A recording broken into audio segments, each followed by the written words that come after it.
ઘરે આવે ત્યારે જય શ્રી કૃષ્ણ કરીએ તો 3 પ્રકારની ભક્તિ સિદ્ધ થાય અને આપણે સેવામાં 9થા ભક્તિનો પ્રકાર છે અને બધાય માટે સરપ્રાઈઝ ગિફ્ટ છે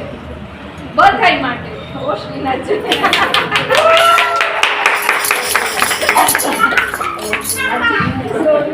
એટલે જો આપણે વૈષ્ણવને મહાપ્રસાદ લેવડાવીએ એમ કહીએ તો વાર્તામાં આવે છે કે ગોહત્યા ટળે છે વૈષ્ણવને પ્રસાદ લેવડાવવાથી તો વૈષ્ણવને મહાપ્રસાદ લેવડાવીએ અત્યારે આપણે આટલા વૈષ્ણવ છીએ તો એ વૈષ્ણવને પ્રસાદ લેવડાવીએ તો એ એક દિવસ આપણે લીધો એ આપણે ઉધાર થયો કે તમે જે કહો કે અલૌકિક અનુભવ થયો એક મહાપ્રસાદ એવો છે કે જે આપણે ભગવત ચરણમાં પહોંચી જશું ને પછી એ મહાપ્રસાદ રહેશે આપણા બાળકોને એની પેઢીને કામ લાગશે હવે એવું કયો મહાપ્રસાદ હશે કોઈ કહેશો કે હું જ કહું એટલે પુસ્તક એટલે મહાપ્રભુજી ગ્રંથોના સ્વરૂપમાં બિરાજે છે અને આપણે શ્રીનાથજી કહીએ ને એટલે શ્રીનાથજી ભાગવતજી છે ને શ્રીનાથજીનું વાંગમય સ્વરૂપ છે એવી રીતે બધા ગ્રંથોમાં પ્રભુ બિરાજે છે એટલે આ ગ્રંથ એવો મહાપ્રસાદ છે કે જે આપણે નહીં હોઈએ તો આપણે પછી આપણા બાળકો પણ વાંચશે ને તો એ અધરામૃતનો પાઠ એને મળશે એટલે આપણે કોઈનો પણ જન્મદિવસ હોય એનિવર્સરી હોય તો આપણે કેક કટિંગ સાચું કેજો કેટલા કરો છો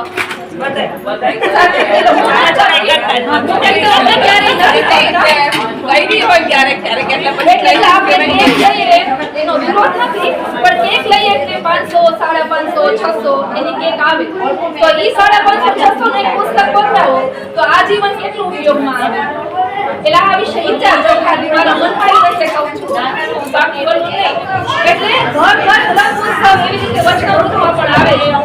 તો ઘર ઉત્સવ કઈ રીતે થાય આપણે શરૂઆત કરી તો થાય પછી આપણે લગ્નમાં કોઈને ગિફ્ટમાં પૈસા આપતા હોઈએ એટલે બધાને એવી રીતે કવર આપીએ તો કવરની જગ્યાએ એટલા રૂપિયાનું પુસ્તક આપીએ તો એની પેઢી કરે ને અને અલૌકિકમાં જોડાય એક મારે પ્રસંગ એવો છે કોષ્ટીનાથજી મારા નણંદ થયા માનસી ભાભી છે ને એના સગા નણંદ મધુબેન એના દીકરાના લગ્ન હતા સીએ છે એટલે મોટી પોસ્ટ ઉપર છે મેં એને ખાલી ફોનમાં એટલું કીધું હતું કે મારે તમને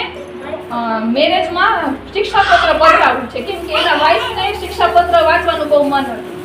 તો એના મેરેજ છે આ ધ્યાન આપજો ખાસ એના મેરેજ છે અને અમે તો નીકળી જતા હતા કે આવા લગ્ન પ્રસંગમાં ક્યાં પધરાવવું ને કેમ સાચવશે તો એનો ફોન આવ્યો કે મામી તમે પુસ્તકનું કહેતા હતા એટલે ચિત્તની વાત છે આપણે મહાપ્રભુજીએ કીધું છે કે ચિત્તનું પ્રભુમાં પરોવાવું એનું નામ સેવા લગ્ન છે આટલું ઉત્સવ છે એના મેરેજ એટલે એના માટે તો બહુ મોટી વાત હોય ને તો એનું ચિત્ત અલૌકિકમાં હતું એટલે ગમે ત્યાં મન ક્યાં છે ને એ જોવાનું છે કારણ કે ઠાકોરજીએ જ કીધું છે કે બધી ઇન્દ્રિયોમાં મન રૂપે હું છું તો આપણું મન શું કહે ને એ પહેલા સાંભળવાનું આપણે કાંઈ પણ ખોટું કાર્ય કરશું ને તો મન આપણને એકવાર તો ના પાડશે એટલે એ મનની વાત સાંભળવાની એટલે પુસ્તક બધાને આપવાનું છે પુસ્તક વિશે પછી હું કહીશ કે ક્યાં ક્યાં પુસ્તક છે પણ જેને જે પુસ્તકમાં રુચિ છે એ પધરાવજો જય શ્રી કૃષ્ણ નાનું બાળક એના વડીલો પાસે જેમ કે એમ કહું છું કઈ ભૂલ થાય તો ક્ષમા કરજો પણ મારા મનના ભાવ ખાલી પ્રગટ કરું છું કોશિકાજી માંથી આમ કરે તો મને કઈ થાય છે એટલે છે ને પુસ્તક મેં કીધું ને કે મહાપ્રસાદ એટલે આ પુસ્તક સાચવવાનું પહેલા મારે કેવું છે કે આપણે એટલે દુઃખ લાગે તો મને નાની માનીને ક્ષમા કરજો પણ જોઈએ અને આપણે ન કરીએ તો યોગ્ય ન કહેવાય પુસ્તક જમીન ઉપર આપણે રાખીએ આપણે એમાં હાલીએ પુસ્તક અને શ્રીનાથજીમાં કોઈ ભેદ નથી ભેદ કરીએ તો આપણામાં જ ખામી કહેવાય એટલે પુસ્તકમાં અને શ્રીનાથજીમાં ભેદ નથી તો ખોરામાં રાખવાનું નીચે નહીં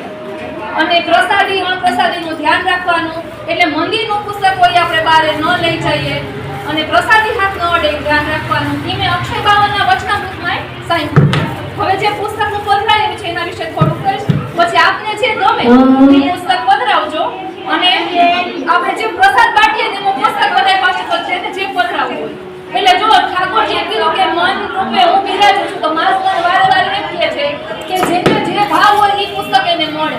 બાકી હું કોથળીમાં દઈ શકું પણ મારું મન એ વસ્તુની ના પાડે છે એટલે હું આમાં થાળમાં આપણે કેમ પ્રસાદ લઈને આવીએ પુસ્તક લઈને જેને જે પધરાવ હોય પણ બધા પુસ્તક વિશે જરાક હું કહી દઉં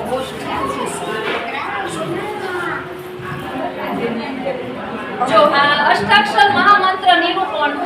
હોય આપણે હું આમાં ઘણાઈને ઓળખું છું એટલે હું એટલું કહી દઉં કે હું પુષ્ટિ માર્ગમાં નહોતી ખાલી મારે નામ સંબંધ હતો અહીંયા આવ્યા પછી મને ખબર પડી છે પણ હું ઘણાઈને ઓળખું છું કે આમાં જે રોજને માટે અષ્ટાક્ષર મંત્ર બોલે છે સતત એટલે અષ્ટાક્ષર મંત્રનો શું મહિમા છે ને એ આ પુસ્તકમાં છે એટલે એ પુસ્તક છે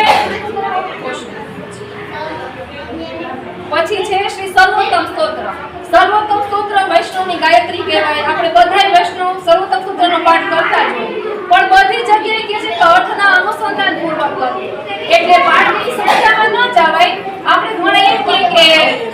સર્વોત્તમ સ્તોત્રના 35 પાઠ અમે કરીએ પણ 35 પાઠ કરીએ તો એનો ભાવ સમજીએ તો હૃદયમાં ધારણ થાય એટલે ભલે એક પાઠ કરીએ અને અર્થના અનુસંધાન પૂર્વક કરીએ અને જો ન ટાઈમ મળતો હોય એવું હોય તો ભલે ને એક નામમાં મહાપ્રભુજી પ્રકટ સ્વરૂપે બિરાજે છે આપણે પહેલું નામ બોલીએ આનંદ તો એ આનંદનું સ્વરૂપ એમાં પ્રકટ થાય છે અને એમાં પણ સર્વોત્તમ સ્તોત્રમાં મુખ્ય 3 નામ પહેલા આનંદાય નમઃ પરમાનંદાય નમઃ અને શ્રી કૃષ્ણાસ્ય નમઃ એ 3 મુખ્ય છે અને એના પછીના 35 નામ એ નામને પ્રકટ કરે છે એમાં આનંદાય નમઃ શ્રી ઠાકોરજીનું સ્વરૂપ છે પરમાનંદાય નમઃ શ્રી સ્વામીજીનું સ્વરૂપ છે અને શ્રી કૃષ્ણાસ્ય નમઃ એ શ્રી મહાપ્રભુજીનું સ્વરૂપ છે પછીના જે આપણે નામ લઈએ ને એમાં પહેલા 35 નામ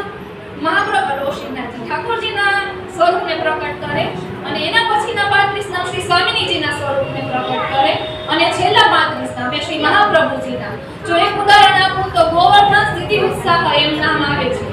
તો શ્રી મહાપ્રભુજી ત્યાં બિરાજે છે એટલે ગોવર્ધન સ્થિતિ ઉત્સાહ છે રમવા પ્રિય શ્રી મહાપ્રભુજીનું નામ છે એકાંત પ્રિય છે એકાંત એટલે કે જેનો એક જ કાંત છે એટલે બધાયનો પતિ તો એક જ હોય આપણે એટલે કહીએ છીએ કે અન્યાશ્રય ન કરાય શું કામ એ જૂઠણ કોનું લઈએ આપણા પતિનું બીજા કોઈનું લઈએ એટલે આદર બધાયને આપવાનો પણ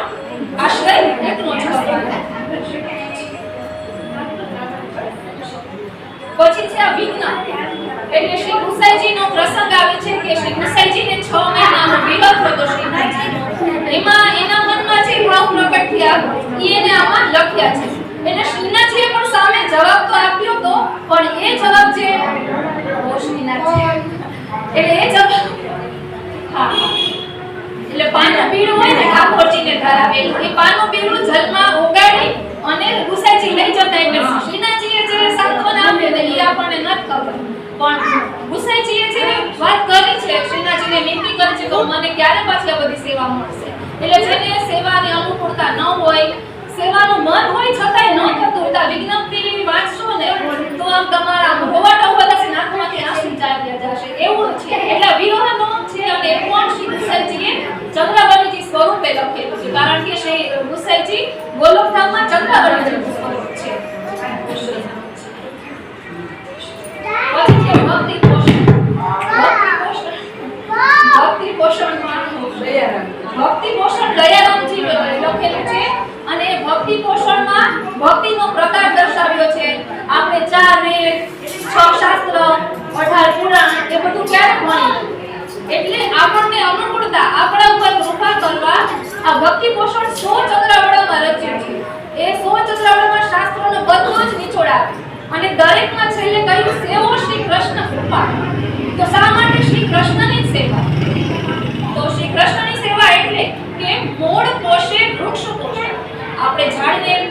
પાણી પીવડાવીએ તો મૂળમાં પીવડાવીએ પાંદડાને પીવડાવીએ તો ઝાડ મોટું ના થાય એટલે શ્રી કૃષ્ણ અને કોઈને એમ થાય કે અન્ય દેવી દેવતાઓની પહેલા પૂજા કરતા હતા અને હવે નહીં કરે તો એ નારાજ તો નહીં થાય તો ક્યારે નહીં થાય કારણ કે શ્રી કૃષ્ણના ચરણારવિંદમાં જ બધા દેવી દેવતાઓનો વાસ છે આપણે વાર્તા પ્રસંગમાં પણ આવે છે શ્રી પુરુષોત્તમ દાસની વાર્તામાં પણ આવે છે કે મહાદેવજી જે ભક્ત હોય છે એ મહાદેવજીને ભક્ત હોય છે એને દરરોજ મહાદેવજી દર્શન આપે પરંતુ જન્માષ્ટમીનો ઉત્સવ હતો અને પુરુષોત્તમ દાસને મહાદેવજી સ્વયં પધાર્યા મહાદેવજી સ્વયં પધાર્યા શા માટે કારણ કે એને પણ આ બધું આનંદ મળતો નથી તો એ ભક્તને મનમાં તાપ થયો કે મને આજે કે મહાદેવજીના દર્શન મળે ત્યારે મહાદેવજીને પૂછે છે કે આપનાથી કોઈ મોટા દેવ છે ત્યારે મહાદેવજીએ કીધું કે હા એટલે શ્રી કૃષ્ણ સર્વોપરી છે એટલે સૌપ્રથમ જ્યારે સૃષ્ટિની રચના થઈ પહેલા શ્રી ઠાકોરજી જન્મ્યા પછી એને આનંદ મેળવવાની ઈચ્છા થઈ એટલે એકમાંથી બે શબ્દ થયા. એટલે આપણે કેમ રાજનીતિની વાત કરીએ તો આપણે કે નરેન્દ્ર મોદીથી ઓળખાણ હોય તો આપણે બધે ક્યાંય વાતો જ ના અને એની નીચે બધા જે કામ કરતા હોય એનાથી ઓળખાણ હોય તો એ પ્રમાણે એટલે મોટી પોસ્ટમાં જ આપણે ઓળખાણ રખાય ને એટલે શ્રી કૃષ્ણથી ઓળખાણ રાખો પછી કોઈ જરૂર નથી. એનો પ્રકાર ભક્તિ પોષણમાં શ્રી દયારામભાઈએ દર્શાવ્યો છે. પછી છે વલ્લભ સાખી. વલ્લભ સાખી પણ 100 કડીનું છે. હરિરાય મહાપ્રભુજી રચિત છે. એમાં પણ પુષ્ટિ માર્ગના બધા જ તત્વોનો સમાવેશ છે. છેલ્લે છેલ્લે તો વિધિ સ્વરૂપની ભાવના, અષ્ટસખાની ભાવના શું છે બધું જ આવે. અને શરૂઆત શું છે? શ્રી વલ્લભ પદ વંદો સદા. સદા શ્રી મહાપ્રભુજીના ચરણારવિંદનો દ્રઢ આશ્રય કપાતું કર્યું છે. દ્રઢ આશ્રય કોને કહેવાય? કે કાઈ પણ જેમ કે આપણને કોઈ દુઃખ આવી પડે અને કોઈ એમ કહે કે તમે તો આટલી ભક્તિ કરો અને છતાંય કેમ આવા દુઃખી, તો એવું સાંભળીને જો મન ડગી જાય તો એ દ્રઢ આશ્રય ન કહેવાય. અને આ પાઠ છે ને કોઈ દુઃખ દૂર કરવા માટે નથી, પરંતુ દુઃખ સહન કરવાની શક્તિ મેળવવા માટે છે. એટલે પાઠ ક્યારેય લૌકિક કામનાઓ માટે નહીં કરવાનો. આપણે નવરત્નનો ગ્રંથ ઘણા એમ કહે કે ચિંતાઓ દૂર કરવા માટે, પણ એ અલૌકિક ચિંતા દૂર કરવા માટે છે, લૌકિક નહીં. એના પ્રસંગમાં આવે છે કે એ જે રાજા રૂપે કદાચ નામ છે, ભૂલ થતી હોય તો ખબર નહીં, પરંતુ એને રાજલીલાનો અનુભવ હતો અને કારભાવથી સેવા કરતા, એ સેવામાં આનંદ લેતા. એટલે મહાપ્રભુજીને નવરત્ન ગ્રંથનો પાઠ કરવાનો.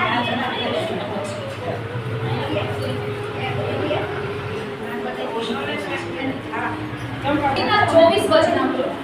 આ 24 વચનામૃત એવા છે કે આપણા મનમાં કોઈ પણ પ્રશ્ન હોય ને એનો બધો જવાબ આમાં ગોકુલનાથજી આપે.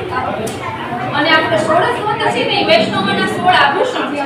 એટલે 16 ગ્રંથનો પાઠમાં પણ શ્રી મહાપ્રભુજી પ્રકટ સ્વરૂપે બિરાજે છે. એટલે અર્થના અનુસંધાન પૂર્વક ભલે એક જ પાઠ કરીએ, પરંતુ અર્થના અનુસંધાન પૂર્વક કરીએ, એના ભાવને સમજીએ તો વધુ આનંદ આવે. લેદર પોપટની જે બોલીએ તો કઈ એનું તથ્ય ન રહે. એટલે ભલે થોડું કરે પરંતુ અર્થના અનુસંધાન પૂર્વક. એટલે બધા પુસ્તક અર્થ સહિત છે. પંચગીત એટલે ભાગવતજીમાં પંચગીત આવે છે. પંચગીતને આપણે કે પાંચ પ્રાણ કહેવાય, પંચમહાભૂતનું બનેલું શરીર હોય, એમાં પંચગીત છે શ્રી ભાગવતજીનું પ્રાણ સ્વરૂપ. એટલે રાજપંચાધ્યાયને પ્રાણ સ્વરૂપ કહ્યા છે શ્રીનાથજી. એટલે અને આ હૃદય, આપણું મનુષ્યનું હૃદય સૌથી નાનું હોય આખા શરીરના અંગોમાં જોઈએ, પરંતુ શ્રીનાથજીનું હૃદય કેટલું વિશાળ છે એ શા માટે આપણે ભાગવતજીને શ્રીનાથજીનું વાંગમય સ્વરૂપ કહીએ છીએ? તો એમાં હૃદય છે એ 10મો સ્કંદ એ હૃદયનું સ્વરૂપ છે, તો સૌથી મોટો સ્કંદ દશમ સ્કંદ છે.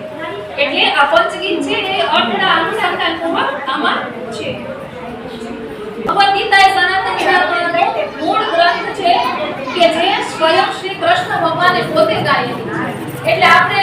બધા પુષ્ટિ માર્ગીય હોય એવું જરૂરી નથી. તો આ ભગવદ ગીતા એવો ગ્રંથ છે કે દરેક હિન્દુના ઘરમાં બિરાજતો છે અને સાક્ષાત સ્વયં શ્રી કૃષ્ણ આ ભગવદ ગીતામાં વાણીના સ્વરૂપે બિરાજે છે. એટલે આ ભગવદ ગીતા અને ખૂબ જ મોટા અક્ષરે છે કે વાંચવામાં પણ આપણને અનુકૂળ થાય. એટલે આપણે આમાંથી જે પુસ્તક ગમતું હોય એ પધરાવવું છે. આવીશ અને આપ આપની રીતે પધરાવજો. જય શ્રી કૃષ્ણ.